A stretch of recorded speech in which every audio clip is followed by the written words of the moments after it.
ఆంధ్రప్రదేశ్లో వైఎస్ఆర్సీపీ పార్టీ వాళ్ళ పార్టీకి సంబంధించి కావచ్చు, అదేవిధంగా వైఎస్ జగన్మోహన్ రెడ్డి గారికి సంబంధించి ఒక కొత్త యాప్ను అందుబాటులోకి తీసుకొచ్చారు. దాని పేరే జగన్ 2.0 సూపర్ యాప్. ఇంతకు అసలుకి దీని ద్వారా వైఎస్ఆర్సీపీ పార్టీ ఏం చేయబోతోంది, దీనికి సంబంధించి వైఎస్ఆర్సీపీ పార్టీ భవిష్యత్తు కార్యాచరణ ఏంటి, మరిన్ని విషయాలు తెలుసుకోవడానికి మనతో పాటు ఉన్నారు రాజకీయ విశ్లేషకులు శ్రీనివాస్ ఎర్రమూర్తి గారు.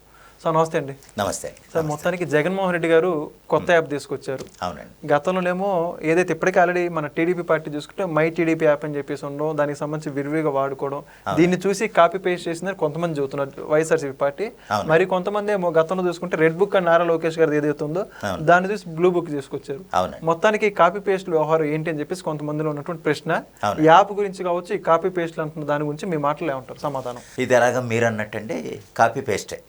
ఎలా అంటే వైఎస్ జగన్ 2.0 సూపర్ యాప్ అని ఒక యాప్ని డెవలప్ చేశారు. వాళ్ళ కార్యకర్తలకి, వాళ్ళ పార్టీ శ్రేణులకి అందుబాటులో ఉండటం కోసం, వాళ్ళ ఇంటరాక్షన్స్ కోసం బాగా ఉపయోగపడుతుంది అన్న ఉద్దేశంతో యాప్ డెవలప్ చేయడం సంతోషమే, వాళ్ళకంటూ ఉపయోగం. అయితే ఏంటంటే ఇక్కడ గతంలోనండి ఇంతకుముందు కాపీ పేస్ట్ అన్నమాటకి ఎలా వస్తుందనంటే, మనకి ఒకసారి చంద్రబాబు నాయుడు గారు అమరావతి రాజధాని అంటే, అమరావతి రాజధాని అంటే 30,000 ఎకరాలు ఎక్కడ సరిపోతాయి, 50,000 ఎకరాలు అయినా కావాలి అనేసి అన్నారు. అదే టైంలో నేను అమరావతిలోనే ఇల్లు కట్టుకుంటున్నాను అన్నారు. చంద్రబాబు నాయుడు గారు ఏది చెప్తే సేమ్ అదే. నెక్స్ట్ చంద్రబాబు నాయుడు గారు ఇదివరకు హైదరాబాద్నే మనం డెవలప్ చేసుకున్నాం, ఇప్పుడు అలా కాదు, ఆంధ్రప్రదేశ్ అంతా మనం డెవలప్ చేసుకుందాం, రాజధాని అమరావతిగా ఉన్నా కానీ ఆంధ్రప్రదేశ్ అంతా డెవలప్ చేసుకుందాం, వైజాగ్ని ఒక రకంగాను అంటే ఐటీ హబ్ గాను, అలాగే రకరకాలుగా మన కాకినాడ, తిరుపతి, రాజమండ్రి రకరకాల కేంద్రాలన్నింటినీ కూడా మనం అన్ని ప్రాంతాలని మనం బాగా డెవలప్ చేసుకుందాం అన్న ఉద్దేశంతో చంద్రబాబు నాయుడు గారు అనేవారు. ఎక్కడ ఏ ప్రాంతాలు ఏదైతే అందుబాటులో ఉంటే దానికి సంబంధించి అభివృద్ధి చేయడం, అభివృద్ధి చేసుకుంటేనే మంచిది. ఒకే ప్రాంతాన్ని అంటే అభివృద్ధి వికేంద్రీకరణ అన్నట్టుగా చంద్రబాబు నాయుడు గారు ప్లాన్ అండి, ఆయన విజన్.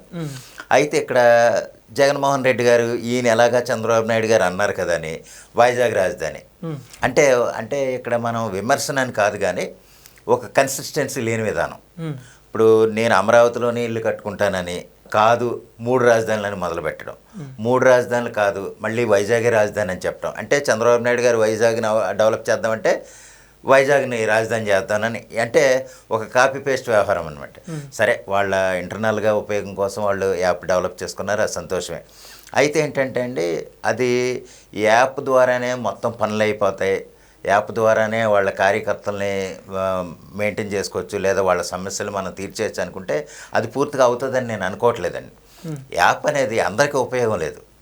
ఎలాగంటే పర్టికులర్గా సామాన్యుడికి అయితే అసలు ఉపయోగం లేదండి. ఇప్పుడు బాగా చదువుకున్న వాళ్ళు ఏదన్నా ఇంటరాక్షన్ చేస్తారో అది ఎప్పటికో రియాక్ట్ అవుతారు, దానికి సమాధానం ఎప్పుడో వస్తుంది.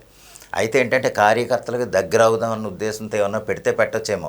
అలా కావాలంటే మనకి తెలుగుదేశం తరఫున యాప్స్ ఉన్నాయండి, లేదా వేరే పార్టీలు కూడా అలాగల అప్లికేషన్స్ ఉన్నాయి. అప్లికేషన్స్ ప్రకారం కొన్ని పనుల వరకు అది అవుతుంది. కానీ ఏంటంటే వీళ్ళు చెప్పేది ఒక యాప్ డెవలప్ చేయటం అది నేను తప్పని అంటలే, కానీ ఏంటంటే ఆ యాప్ ద్వారానే మొత్తం అన్నీ అయిపోతాయని చెప్పడమే చాలా కరెక్ట్ కాదనేది నా ఉద్దేశం అండి. జగన్మోహన్ రెడ్డి గారు వాళ్ళ పార్టీ తరఫున ఒక యాప్ తయారు చేశారు, అది ఓకే. యాప్తో మేము సూపర్ యాప్ తయారు చేస్తాం మొత్తం సామాన్యులకి అంటే వాళ్ళ ఇంట్లో మొత్తం అందరూ ఇంట్లోనే ఉన్నట్టుగా ఈ అంత ఇంప్రెషన్తో ఏదో చెప్పేసుకుంటున్నారు. రోజా గారు లేకపోతే రకరకాల వాళ్ళు ఏదో అట్టహాసంగా మొన్న 17వ తారీఖున 18వ తారీఖున ప్రారంభించారండి అది యాప్. ఓకే, సంతోషమే. అయితే ఏంటంటే యాప్ డెవలప్ చేయాలన్న ఆలోచన, ఉద్దేశం, అవగాహన ఉన్నప్పుడు గతంలో నేను అడిగేయాలనుకున్న ప్రశ్న ఏంటంటేనండి, ఒకటి, ఆయన 2019 నుంచి 2024 వరకు అధికారంలో ఉన్నారు, సంతోషం. ప్రజలు ఒక్క అవకాశం అన్నప్పుడు ఇచ్చారు.